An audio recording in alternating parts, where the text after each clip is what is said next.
cards nationwide. You heard that right, 99%. So make a good call for your wallet and get Discover. Based on the February 2024 Nielsen report, learn more at discover.com/credit card. When you think about businesses that are selling through the roof, like Allbirds or Skims, sure, they have a fantastic product, and yes, they have brilliant marketing as well, but an often overlooked secret to it all is the business behind the business, making selling simple, and for millions of businesses, that business is Shopify.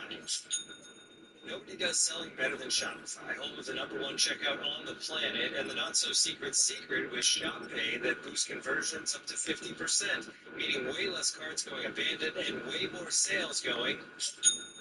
So if you're into growing your business, your commerce platform better be ready to sell wherever your customers are scrolling on the web, in your store, in their feed, and everywhere in between. Businesses that sell more sell on Shopify. Upgrade your business and get the same checkout that Allbirds and Mattel use, and sign up for your $1 per month trial period at shopify.com/theathletic, all lowercase. Go to shopify.com/theathletic to upgrade your selling today.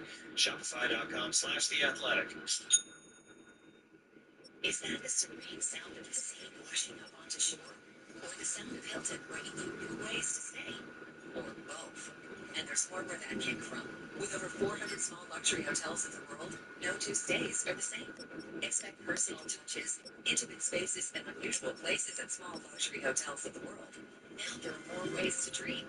And redeem your Hilton Honors Points at Hilton.com. Hilton, for the stay.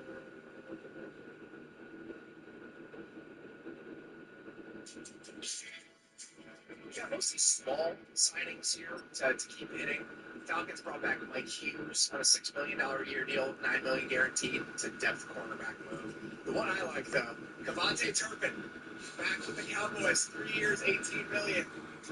The most explosive player on the Cowboys offense still, Kevontae Turpin. Saying your guy is probably a little bit strong, but it is funny that you pitched the idea of, like, we need more Kevontae Turpin, and they haven't done anything. Like you just joked, they haven't done anything to make the offense more explosive outside of just keeping him. Obviously, they still have Steve. They have Javonte Williams now. And who will give you one explosive play and then also run into a guard the next play? Yeah. The Kevontae Turpin thing is just funny. I mean, and the idea that, again, I wanted more Kevontae Turpin last year, and the Cowboys listened that we're going to get more Kevontae Turpin. I know this is a special team signing. I'm just moving around it. Well, that's the thing, though. For $6 million a year to have one of the better special teamers in the league and like an explosive wide receiver 4 depth piece, I mean, it's like pretty good allocation of money. I think it's actually fine. I also like that the messaging clearly being sent by the agents and all of this, and every single person that tweeted about the contract said this, it's the most special teamers ever been paid in NFL history. So, if you were curious, you could see 1,000 tweets about how it's the most special teamers ever been paid in NFL history. Same kind of move, just like funny and great. Matt Collins going to the Patriots, 2 years, $8.4 million. Really love that one. Sure, man. I mean, if they wanted to do the tone-setting thing and set the culture, Matt Collins, if nothing else, will change your culture a little bit. So it helps in that respect.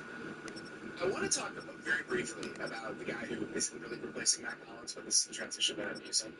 I went back and watched all of Josh Palmer's targets this morning because I just wanted to rethink about the discussion we had about him yesterday, the fact that we were a little bit surprised about them going out and getting Josh Palmer.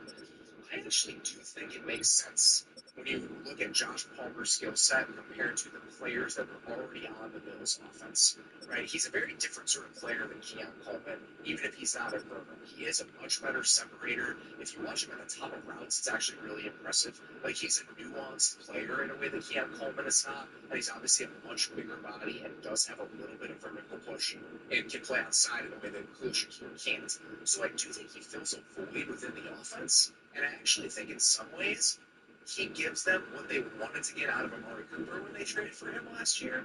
But it's just that there still isn't a lot of life when you're looking at the collective group. Like, there just isn't any speed, even with Josh Palmer in the mix. So I do think his skill set specifically gives the Bills something they didn't have. And it's a worthwhile bet that actually kind of reminds me of the John Brown, Cole Beasley type signings that the Bills used to make at receiver. But I still think that this team needs a little bit of vertical speed and don't really have it even with Josh Palmer. That's still my problem. I think Palmer's a useful player in the same way that, like, not necessarily one for one in the same way, but like in the way that Juwan Jennings can be for the Niners, like that type of deal. It's just, again, they don't have enough explosive stuff down the field, and that is my concern. Like, this is the best body shots offense in the league. Like, they can hit you in the ribs as hard as anybody. I don't know how much they're ever going to be able to, like, go for your jaw and go for the knockout punch. Like, obviously, Josh Allen can summon some of those by himself, but in terms of the other players on the roster, especially a pass catcher, I still don't know if they have it. I will say, the Chargers left some big shots to Josh Palmer on the field this year. There were a couple double moves he hit down the field that Justin Herbert either was pressured in the pocket or overthrew. Like, he's not a burner, but because he's got some route running nuance to him on some of those vertical routes, both of them are like run on post where he does a great job of selling it to the pylon and then taking it back inside. He's wide open. So I think the way that he can do some of this stuff full speed actually gives him more, makes him a little bit more dangerous as a vertical player than his testing numbers might lead you to believe. But I still think somewhere along the way, I would like to find a guy who could just stride it out and drop him into the overall equation of what this Bills offense is. The last thing I'll ask, what is the percent chance